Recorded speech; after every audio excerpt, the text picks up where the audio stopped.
Olá, turma. Hoje, para encerrarmos então nosso modelo de solo, vamos discutir um resultado importante que foi apontado na última aula, quando a gente discutiu a versão do modelo de solo com progresso tecnológico, que é a tendência pressuposta por ele de haver uma convergência condicional.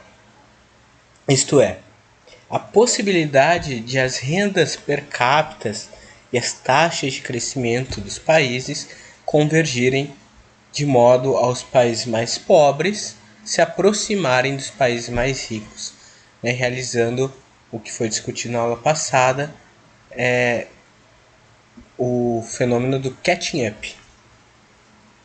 Tá? Então, uma hipótese aventada pelo Gershenson em 52 e pelo Abramovich em 86 é que, em certas circunstâncias, os países atrasados tendem a crescer mais rápido que os países ricos, a fim de fechar o hiato entre os dois grupos. Esse fenômeno é chamado de convergência. E como colocado no modelo de Solow, essa ideia de convergência se baseia na hipótese de retornos decrescentes. Ou seja, a acumulação de capital tem um impacto maior no produto por trabalhador quando a participação do capital por trabalhador é baixa, é mais baixa do que quando é alta. Isso é, países com estoque de capital mais baixo, ao incorporarem novo capital, realizarem novos investimentos, terão efeitos maiores de rendimento do que países que têm um estoque de capital mais elevado, países mais ricos, com uma estrutura produtiva maior. Né? De maneira que a taxa de crescimento dos países mais pobres, né, com esses retornos, embora decrescentes, maiores do que dos países ricos, também será superior. Né, e por isso tenderiam a se aproximar da renda per capita dos países ricos ao longo dos anos.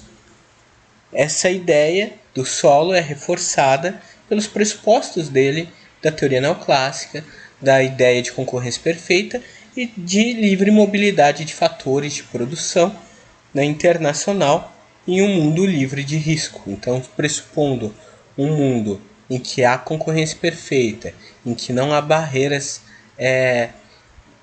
de mobilidade internacional, em que os fatores de produção, tanto capital quanto trabalho, podem circular livremente pelos países, e também a poupança externa que financiaria o investimento também pode circular, ela tenderia a sair dos países mais ricos para se concentrar nas regiões onde os rendimentos são mais elevados, onde a produtividade do trabalho é maior, exatamente porque o estoque de capital ainda é muito baixo. Isso tenderia a fazer com que os países pobres atraíssem investimentos e se aproximassem dos países ricos. Como visto no modelo de solo simples, um resultado disso é a tendência de convergência de renda per capita entre os países. Empiricamente, contudo, essa convergência não se verifica entre todas as nações. Ou seja, a gente não vê os países pobres alcançando os países ricos, mesmo que a diferença em alguns momentos diminua, como foi a fase da Era de Ouro, onde alguns países da América Latina, do leste asiático, conseguiram crescer a um ritmo mais acelerado e se aproximarem um pouco mais dos países mais ricos. Com o tempo essa diferença voltou a crescer para a maioria das nações. Então essa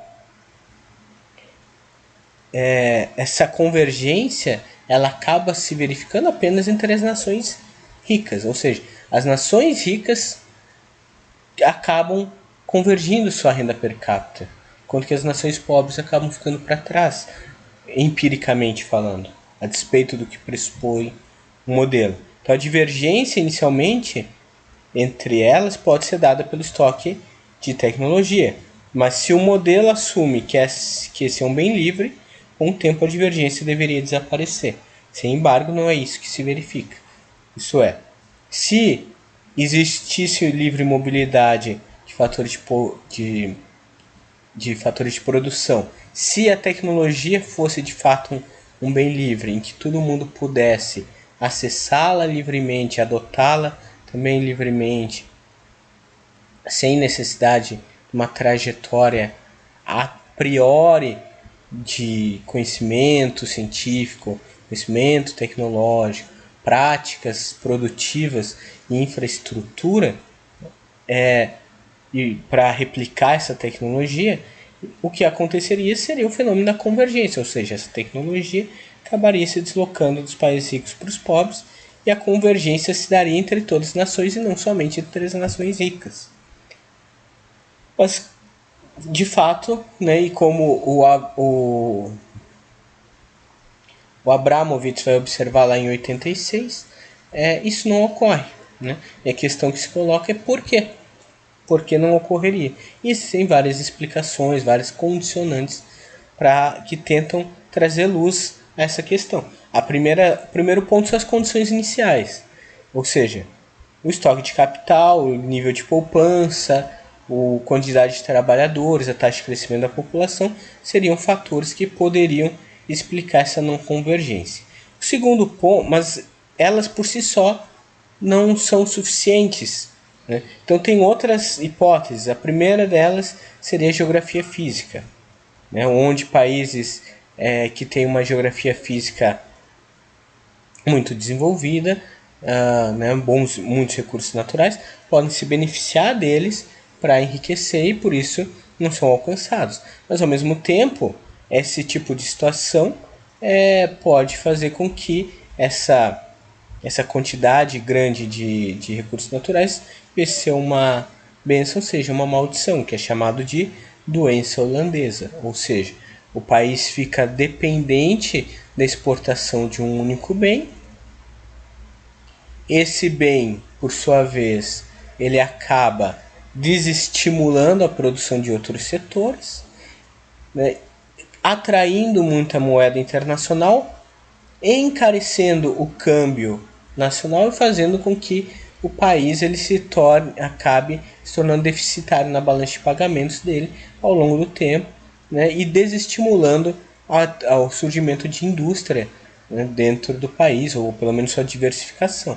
Então, estaria acompanhado ainda isso uma ideia de desindustrialização. Então, a geografia física ela não é uma explicação suficiente também para entender essa diferença entre as rendas per capita e essa não convergência, porque a depender ela pode ser uma bênção, como é o caso dos Estados Unidos com o Vale do Silício, ou uma maldição, como é o caso da Venezuela com o petróleo. Outra explicação possível é a questão da diferença entre cultural e religiosa, essa muito popular, que foi inicialmente difundida a partir da obra Ética Protestante e o Espírito do Capitalismo, do Max Weber, onde ele explica o processo de desenvolvimento dos Estados Unidos e das suas práticas capitalistas a partir da imigração de colonos protestantes. Esse é um ponto que pode trazer alguns elementos, mas também não é suficiente. A gente vai ter que, por exemplo, outros países também protestantes, é o caso da Irlanda, e que não se tornaram ricos. Países católicos, né, como é o caso da Itália, que é um país rico, e países católicos como países essencialmente católicos, como a maior parte dos países latino-americanos, como é o caso do México, como é o caso de alguns países, a maior parte dos países africanos também, colonizados por Portugal, e que não se desenvolveram. Né? Então tem a mesma matriz religiosa, tem os mesmos valores religiosos, e não resulta no mesmo grau de desenvolvimento. Aspectos culturais também são trazidos, como havendo culturas mais desenvolvidas, mais propícias à iniciativa privada, ao desenvolvimento industrial, do que outros, mas também não é suficiente. A gente pega o caso das Coreias. Então a Coreia do Norte e a Coreia do Sul estão em regimes que são distintos entre si. Eles têm renda per capita também distintas. Evidentemente que no caso das Coreias há uma limitação aqui da compreensão de dados, principalmente da Coreia do Norte, mas pressuposto que se coloca. A Coreia do Sul é mais rica e tem exatamente a mesma cultura, tem o mesmo tipo de religião que a Coreia do Norte. Então também questão cultural e religiosa não se aplica aqui. E a gente vai olhar um caso mais extremo, que é das cidades gêmeas de Nogales, né, e que a gente vai observar que são cidades com características similares, né, de recursos naturais, de cultura parecida, mas que resultam em graus de desenvolvimento distinto. Outro ponto é a ideia de capital humano. Né? Então, países que têm um grau de desenvolvimento humano mais elevado e por isso também conseguem gerar um capital humano mais alto, ou seja, trabalhadores com capacitação, nível escolar, treinamento maior, seriam países mais desenvolvidos. No entanto, isso também, mais uma vez, não é suficiente. A gente pode observar muitos países, principalmente aqui na América do Sul, como é o caso do Uruguai, como é o caso da Argentina, que a gente, algumas regiões aqui do Brasil também, em que a gente tem um alto grau de desenvolvimento humano, mas isso não se reflete necessariamente um aumento do crescimento da renda per capita em patamares de países desenvolvidos ou taxas de crescimento muito mais altas. Outro ponto é a ideia da prática de políticas econômicas, que sim, as políticas econômicas elas também têm um efeito importante como condicionante para essas diferenciações. Né? As políticas elas fiscais, monetárias, cambiais, elas têm um potencial de tirar o país, deslocar ele de diferentes tendências de longo prazo, mas também muitas vezes a política econômica explica uma variação, um ciclo ao redor da tendência de longo prazo do país, mas não dá conta de entender porque às vezes países adotam exatamente a mesma política econômica e os resultados são diferentes entre si. E o outro ponto são as instituições, que daí vai ser o foco principalmente dos autores do novo institucionalismo, trazidos pelo Douglas North, pelo Acemoglu, que a gente vai discutir aqui, em que são elementos ligados à formação histórica dos países e às regras do jogo adotadas em cada um deles e que acabam também explicando as diferenciações de riqueza entre as nações. Então, o que é apontado por vários críticos ao modelo de Solon, entre eles o Paul Romer, que a gente vai estudar no próximo modelo, no modelo de crescimento endógeno, modelo AK, é que países com arranjos institucionais similares, eles tendem a convergir na taxa de crescimento do seu PIB per capita. Mas países que possuem arranjos institucionais distintos, a gente não tem essa convergência. Então, dentro da Europa, a gente tem convergência. Dentro da Europa Ocidental. Porque são países com características institucionais de regras de mercado, contratuais, né, políticas econômicas similares, etc., e que acabam convergindo.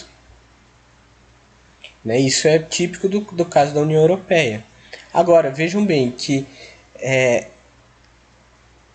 esse processo de adoção das instituições, as instituições elas devem ter um enraizamento histórico na formação do país, então, ou seja, elas devem serem construídas socialmente ao longo do tempo, não necessariamente serem impostas. E daí a gente tem casos em que a imposição de determinadas regras, que é algo que o FMI, por exemplo, faz frequentemente apontando as regras do consenso de Washington, que funcionam em algumas nações que estão em determinados períodos de desenvolvimento e não funcionam necessariamente em outras, né? Que essa cópia ela não resulta necessariamente nos mesmos resultados. Então, o caso da Grécia é sintomático à medida em que ela ingressou na União Europeia com uma condição fiscal distinta do que era do cenário europeu, principalmente dos países mais ricos da Europa, que é o caso da Inglaterra, caso da França e principalmente da Alemanha, que era detentora do Banco Central Europeu, onde a política monetária do Banco Central muitas vezes converge com a política monetária da Alemanha. Tá? E a Grécia copia as instituições adotadas por esse país, mas sem ter base econômica para tanto e sem poder financeiro. O resultado é que as políticas econômicas que eram adotadas de acordo com o arranjo institucional e com a estrutura produtiva alemã e francesa, resultavam em benefício a esses países, mas não necessariamente a Grécia. Esse mesmo debate a gente pode observar aqui na América do Sul, quando se discute a adoção de uma moeda única no Mercosul, onde há uma diferença muito grande de poderio econômico, por exemplo, entre o Brasil e a Argentina e os demais integrantes do Mercosul, de modo que um câmbio num determinado patamar que seja benéfico à economia brasileira e argentina não necessariamente será para as demais. Então, esse tipo de cenário que se evita ao não unificar uma moeda no Mercosul foi exatamente isso que aconteceu na zona do euro. Então, o que vai ser colocado aqui? Tá? É que a grande motivação, a grande explicação para esse não funcionamento e não convergência da Grécia com o resto da União Europeia e a convergência de países similares entre si são as instituições. Então essa ideia das instituições foi desenvolvida desde o Veblen lá no século XIX, mas foi popularizada na década de 90 pelo Douglas North, que veio a ser vencedor de um prêmio Nobel, onde ele entende as instituições como as regras do jogo. Essas regras podem ser tanto formais, como é o caso das leis, da legislatura, e informais, como questões traços culturais, convenções, etc. E o arranjo institucional ele vai ser definido historicamente, ou seja, ele não é, ele é uma construção do processo da trajetória dependente de formação das estruturas socioeconômicas. Então as leis elas emergem muitas vezes das convenções e práticas adotadas anteriormente já na sociedade. E por esse motivo, cada país ele tem arranjos específicos. Contudo, a gente tem uma possibilidade de alterar as instituições, onde autores dessa mesma linha mais recente, o Acemoglu e o Robinson, eles apontam que uma forma de os países se desenvolverem é através da importação de boas instituições, de boas práticas, ou seja, observar o que acontece nos países ricos, os países mais desenvolvidos e copiar isso para si. Que foi o que é o caso das regras do consenso de Washington e do regime de metas de inflação e das práticas que o FMI geralmente estabelece para os países envolvidos adotarem e se aproximar dos países mais ricos, e que não necessariamente funcionam, como autores também institucionalistas, como o Ha Jung-chang, um economista coreano, apontam que muitas vezes as instituições, as regras que os países ricos defendem como caminho para o desenvolvimento dos países em desenvolvimento não condizem com a etapa de desenvolvimento que eles se encontram, na qual, quando os países ricos se encontravam em situação semelhante, eles faziam exatamente o contrário. É o caso, por exemplo, de barreiras tarifárias, é o caso de manipulação do câmbio, de desrespeitar o livre comércio internacional, onde, por exemplo, os Estados Unidos, durante sua fase de industrialização, guiado pelo Alexander Hamilton, o ministro da Fazenda da época, se adotava de práticas protecionistas. E quando os Estados Unidos se tornam um país desenvolvido e hegemônico, ele defende exatamente ao rompimento dessas práticas para os países em desenvolvimento, o que o Chang chama de chutando a escada. Tá? Então, o ponto aqui que o Acemoglu e o Robinson não percebem nessa analogia da importação de boas instituições é que o que é bom para um país não necessariamente é bom para o outro. E autores como Peter Evans vão apontar que as instituições elas não voam bem. Ou seja, importar uma instituição, arranjo institucional de um país para outro, não necessariamente vai trazer o mesmo resultado. Tá? E aqui a gente tem um caso, apesar disso, as instituições, a diferença institucional, ela é um fator muito importante para entender a diferença do desempenho das nações.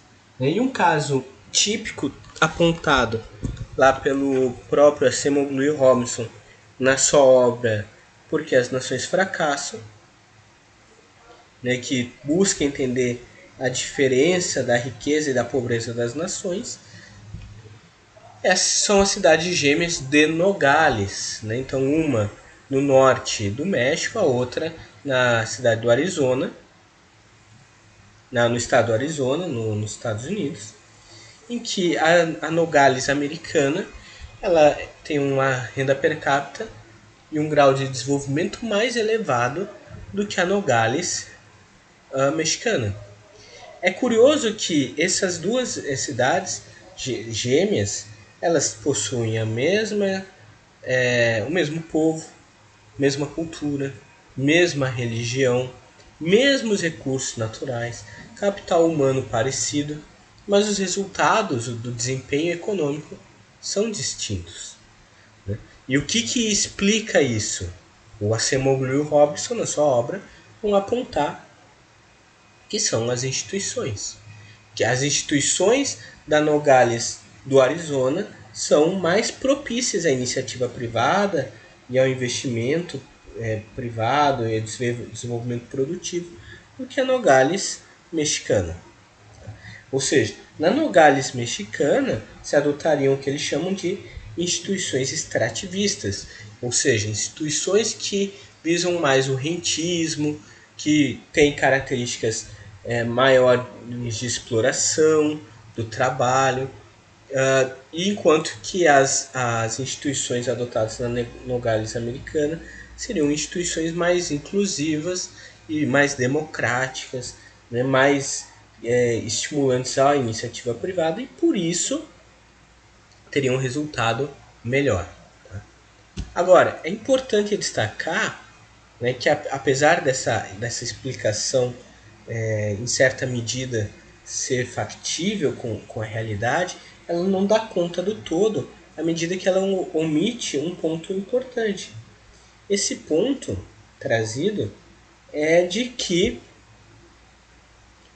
apesar de Nogales dos Estados Unidos ser mais rica do que a Nogales do México, efetivamente ela não se compara ao nível de renda per capita das cidades mais ricas dos Estados Unidos. Ela não tem o mesmo patamar de produtividade, de renda per capita de Nova York, de Boston, de Chicago, das cidades na Califórnia. Né? Então, mesmo adotando as instituições americanas, há uma diferença de desempenho quando comparado com o resto dos Estados Unidos. Então, ela pode ter uma diferença de desenvolvimento em relação ao México, essas instituições podem tê-la favorecido, mas não são o suficiente para aproximar ela das regiões mais ricas dentro dos Estados Unidos. Então, a explicação para isso a gente vai discutir agora no próximo slide. Tá? Então, esse ponto das Nogales eu deixei no Moodle para vocês. Uma reportagem da BBC que apresenta, né, esse cenário. Tá? Então, fica aqui a dica de leitura. Então, nesse mapa, a gente vai ver uma situação similar a essa de Nogales, tá? Onde a produtividade do trabalho e o nível de renda per capita dos países vai além das instituições. Tá? Esse mapa, que foi desenvolvido pelo economista Vitor Tomás Conte, que é professor do INSPER, ele indica o seguinte, tá? É uma simulação na qual, se a gente pegasse cada estado do Brasil e colocasse nele, sendo representado pelo país que possui o mesmo nível de renda per capita por paridade poder de compra, ou seja, excluindo os diferenciais trazidos pela taxa de câmbio, a gente tem esse resultado. Então, por exemplo, Rio Grande do Sul teria uma renda per capita similar ao Iraque. Aqui, Mato Grosso do Sul, uma renda per capita similar à Tailândia. Né? O Rio de Janeiro, uma renda per capita similar à Croácia. O São Paulo, uma renda per capita similar ao Chile. A Bahia, uma renda per capita similar ao Butão. Né? Minas, a Venezuela. E assim por diante. O ponto é, assim como o caso de Nogales, que está nos Estados Unidos e adota as mesmas instituições, as mesmas regras adotadas em todos os Estados Unidos, porém tem uma renda per capita muito menor, por que o Distrito Federal tem uma renda per capita similar à Coreia do Sul, enquanto que o Mato Grosso do Sul tem uma renda per capita similar à Tailândia? Se adotam as mesmas instituições. A explicação que é trazida por autores como Hausmann, que é um dos desenvolvedores do Atlas da Complexidade, é de que as instituições elas explicam uma parte desse processo, mas não dão a explicação do todo. O que também traz luz às diferenciais de produtividade e de renda per capita é algo que os autores da teoria cepalina, por exemplo, já discutiam antes, né, da teoria estruturalista, que é exatamente a estrutura produtiva. Então, diferentes graus de complexidade produtiva, de nível tecnológico adotado, de diversificação produtiva, de qualidade de trabalho, levam a uma renda per capita mais alta. E a relação aqui entre o desenvolvimento das instituições é menos direta, no sentido de que boas instituições levam a boa estrutura produtiva, quando pode se dar exatamente o inverso. Boa estrutura produtiva estimula o surgimento de boas instituições. E ao fazer isso, a gente tem um processo de retroalimentação, onde as boas instituições acabam estimulando o investimento e favorecendo a manutenção e o aprofundamento da estrutura produtiva. Então não dá para discutir aqui de maneira separada, entendendo que uma vem antes da outra, né? Aquela ideia do ovo que vem antes da galinha. É uma combinação da formação do processo histórico. Então, a formação de São Paulo como o estado mais rico do país está ligada lá a uma formação histórica, desde o período colonial, com o surgimento dos cafés, com o surgimento da mão de obra livre, começando principalmente por São Paulo, pela vinda dos imigrantes, né? A formação dos primeiros bancos, que vão também financiar os cafezais e vão dar margem ao surgimento de um nível de renda muito alto para uma determinada parcela da sociedade, em que também essa renda se renovava, ou seja, a fonte da renda era o setor agroexportador, e que cada ciclo, cada safra gerava mais renda, não era algo que se esgotava, como é o caso de Minas com o ouro. Tá? Então, todos esses pontos eles estimularam também o surgimento de instituições características a São Paulo. E que, à medida em que se conforma a legislação brasileira, acabam servindo de base para a estruturação institucional do país. Contudo, as regras que imperam e funcionam muito bem em São Paulo não necessariamente têm o mesmo efeito nas outras regiões do Brasil. E por isso também, né, regiões com estrutura produtiva distinta, ao adotarem instituições que caracterizam o sucesso maior de estados do Sudeste e do Sul do país, não necessariamente vão ter o mesmo desempenho também. Então vocês veem que é um processo muito mais dialético e complexo aqui para entender o processo de desenvolvimento. Isso é tão verdade que o Acemoglu, que é um dos autores da teoria novo institucionalista e que enfatiza as instituições como principal fator de desenvolvimento, ao fazer uma crítica recente ao governo do Donald Trump no ano passado, ele aponta que o processo de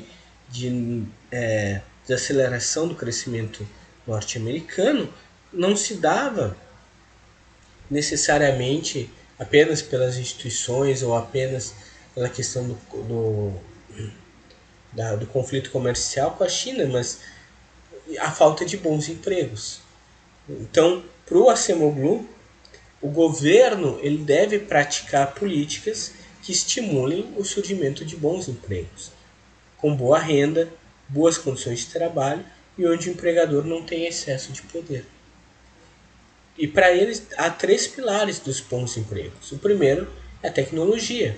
Então, à medida em que a gente tem um grau de tecnologia mais alto, a gente também estabelece setores com qualidade de emprego mais alta. Depois, as boas instituições do mercado de trabalho. E, curiosamente, o Acemoglu, embora seja um autor muito ligado aos liberais, ele vai defender, entre outras coisas, o salário mínimo, a existência de sindicatos, a regulação da segurança do trabalho, que são fatores que, por um lado, estimulam o trabalhador a continuar no seu emprego e, ao mesmo tempo, né, reduzem a margem de lucro do capitalista, o que serve de estímulo para que ele continue investindo em tecnologia e poder aumentar sua margem de lucro. E, por fim, ter um grau de educação mais alto. Então, todos esses fatores para ser Acemoglu, ligados à estruturação do mercado de trabalho, acabam tendo um impacto importante no desenvolvimento dos países. Então, vejam bem que aqui essa questão da convergência, ela tem vários níveis, e que é muito difícil tu entender o porquê os países convergem ou não convergem, simplesmente por ausência ou excesso de poupança, por terem a mesma cultura, por terem a mesma religião. São explicações que não são suficientes para isso. Então, o que eu quero colocar com essa aula específica é apontar que, primeiro, a previsão do modelo de solo de convergência ela não dá conta da realidade. Segundo, a gente tem que muitas vezes, para entender esse processo de convergência ou divergência, ir além da teoria econômica, pelo menos ir além dos modelos, e quando muito ir para explicações que estão muito mais ligadas à sociologia e à história do que muitas vezes a gente está acostumado como economistas. Tá? Então, esse é o ponto que eu queria tratar nessa aula. Tá? Fica aqui essa observação. Qualquer dúvida, o professor está à disposição. Boa leitura, bons estudos e até a próxima aula.